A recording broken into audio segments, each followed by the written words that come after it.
Welcome back to Court TV Live. I'm Julia Janae in for Judge Ashley Wilcott this afternoon. Thanks for joining us. We begin with new developments in the death of Tennessee jogger Eliza Fletcher, the man accused of murdering this mother and teacher. He was denied bond today. Cleotha Abston Henderson appeared before a judge in Memphis. He was previously being held on a $500,000 bond after his arrest over the weekend. Now he is behind bars without the opportunity for a bond. First, let me bring in our special guest this hour, criminal defense attorney Silva Megerditchian. Thank you so much for being with us, Silva. This is a case that has captured the nation's attention, probably the world, as we looked for, first of all, this missing jogger who was out at 4:30 in the morning, living her life, and then we see these reports that an SUV has abducted her, and then we learn the man connected to that SUV, the one who's behind bars, who asked in court today to be called Henderson. What has struck you the most about this case as we are watching this unfold? Yeah, first of all, thank you so much for having me on, and always a pleasure to be here and to see you. And yeah, I think what struck us most is the nightmare situation. This was someone who had a life, who had a husband and children. You know, when I was captivated by the story. I'm also a runner. You are at your most vulnerable when you exercise by yourself out in the open. And what struck me, and I think what probably struck the viewers, is you hoped that maybe this was a ransom when we found out that she was an heir to a billionaire's fortune. The first thing I thought of, oh my God, this is a setup. Someone needs money. She will be returned. And the nightmare is it actually just looks like a very random act of violence by somebody who is mentally disturbed, or, you know, again, we can't forget that this man served 20 years in prison for a kidnap where he tried to extort money from a defense attorney. Who knows, maybe he tried to kidnap her and have her withdraw money as well. Maybe it will come out that this was a sexual offense. It's captivating because of the horrific nature and randomness of the violence. And honestly, what a waste of a life that should still be here with us. It's just all around horrific. Absolutely, absolutely. There's still so much that we don't know. To your point, curious as to what may have driven him to do this thing that he is accused of doing. Of course, he will have his day in court. The billionaire heiress part of this, that was an interesting tagline to this. We've been learning from Chanley Painter that it's so different than the way that she lived her life, that she chose to be a teacher despite having access to all of these funds. She did what she loved. Her neighbors let Chanley know to go to her house and look and see that you would see toys in the yard, and you'd see a family room that had been converted into a kid's room, that she just was not the type of person to really live in the way that you typically see someone with all of that money living, but that she lived for her passions, lived for her family, her kids. So that really adds to the sadness in this story. You talk about this person, this man who's accused, being mentally disturbed.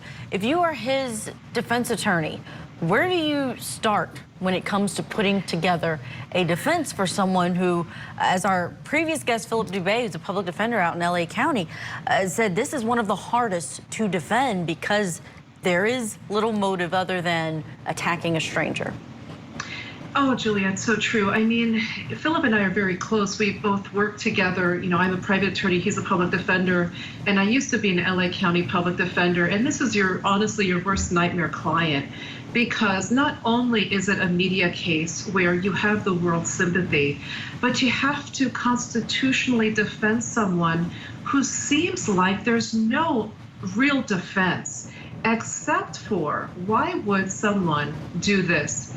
If not for a motive of money, if not for a motive of sexual, nature, then can there be a mental disturbance where maybe if the attorney 20 years ago had gone into mental health, maybe could we have prevented this tragedy? And though it's obvious he's going to spend, again, innocent till proven guilty, as a defense attorney, it's very true. But if he is going to spend the rest of his life in prison or be executed, we have an ethical duty to find out if underneath it all there was a mental disturbance, or is just, it could be very simple. It could be a man who wanted to go back to prison, who had his life for 20 years and said, you know what? I'm not going to live out here. I actually want to go back to prison. Let me commit a crime. She fought back. It escalated. There was no intent to kill, but he ended up killing her. There's so many factors, Julia. It could be anything. So I'm very curious to see how this will turn out. And let's also understand, too, that the attorney today will likely not be the attorney tomorrow. It looks like there is some kind of conflict there. Right. I do want to also play some sound that we have from the prosecutor on this case, Steve Mulroy, who talked about that very point about him being out, someone who had been behind bars for kidnapping for 20 years and was released within the last couple of years. Take a listen. What would you say to people who are following this story and saying, based on what we do know about this suspect's prior record, what do you say to people who think he shouldn't have been on the street at all? Well, I mean, you know, it's easy to talk about things in 20/20 hindsight. In this particular case, clearly he should not have been on the street. Our office actually opposed parole at the time. We now know in hindsight, you know, perhaps the parole decision was a tragic one.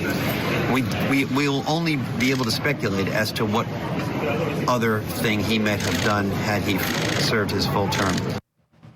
Silva, it's so difficult when you have a case like this because there will be the conversation about parole when you want people to be rehabilitated. You want them to have a second chance. And this is someone who went in at the age of 16. There's definitely a push for allowing people who did not get the chance to grow up before going into the system to have that opportunity. But cases like this, how difficult does that situation does that create for the conversation about allowing people to get parole? It's so true, right? Every step forward that we make in the rehabilitative argument, there are cases like this that take us back 20, 30, 50 years ago. Studies do show that rehabilitation works. It doesn't just happen magically. There has to be therapies in place, programs in place. So when these inmates actually serve their time and they're back out, they become productive and not recessive, going back to what got them in prison. But Julia, look, there are unfortunately people who cannot be rehabilitated. A lot of those people are people with either horrific pasts who haven't moved forward or just, again, degenerative behaviors that are chemically linked to something that's off mentally. No matter what, I think it's really important. A lot of inmates who do their time come out and rehabilitate. I hope that we don't use this case to negate all the people who changed their lives. I mean, I have a client who made a 180 after he got out. He actually became a spokesperson where he took Los Angeles children who were gang members and tried to transform their lives into productivity and schooling. If he had not rehabilitated, he wouldn't have saved the lives of countless children who wanted that gang lifestyle but changed because of his horrific life. So we have to give rehabilitation a chance. And it's hard to also blame parole too. If he showed that he changed, they gave him a chance. The problem is, unfortunately, we can't look into the minds of people when they get out until something so tragic and horrific like this occurs. It is a nightmare, and there's just no counter argument to how horrific, random, and unnecessary this was. I 100% agree with you. Rehabilitation does happen. I've interviewed amazing people who have turned their lives around, who sometimes shouldn't have been inside in the first place, got longer sentences than they should have gotten, but were able to come out and leave just completely amazing lives and help other people. So it does happen. Those stories are there. This is one story, though, another story on the other side.